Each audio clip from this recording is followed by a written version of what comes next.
मिथिला के माटी छी माथा में सैट ले, भक्ति भरल हिनक गाथा तू गाइब ले।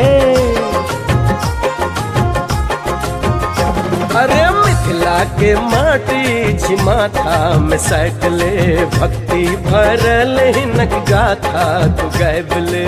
सीता के काम छियन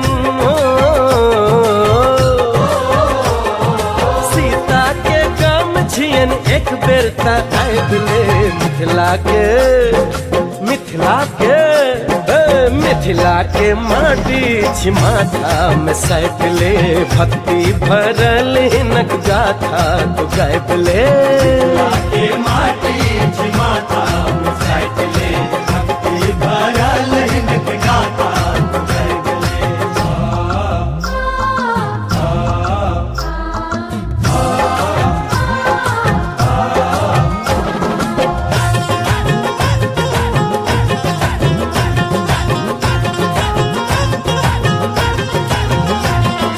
कमला सो कोसी सो पूछ ले बलान सो, जनकक ई बाग खिले मिथिला के नाम सो। देखलो हम मथुरा के एलिए हम काशी सो, पावन छे मिथिला ई चारू धाम सो। स्वर्गो से सुंदर छे, स्वर्गो से सुंदर छे नैना में राख ले। मिथिला के माटी छी माथा में सैट ले, भक्ति भरल हिनक गाथा तू गाइब ले। के माटी छी माथा में सैट ले, भक्ति भरल हिनक गाथा तू गाइब ले।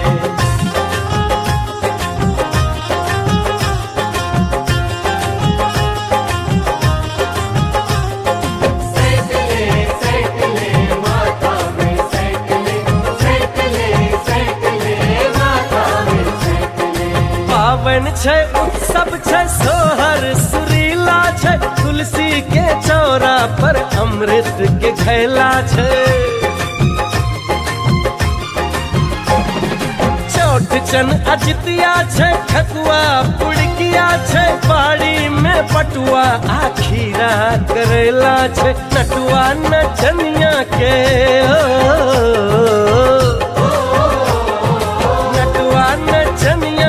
ठुमका पर नाच ले।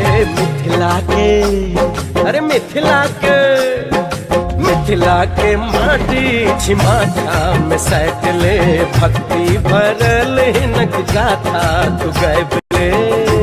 के माटी छी माथा में सैट ले, भक्ति भरल हिनक गाथा तू गाइब ले।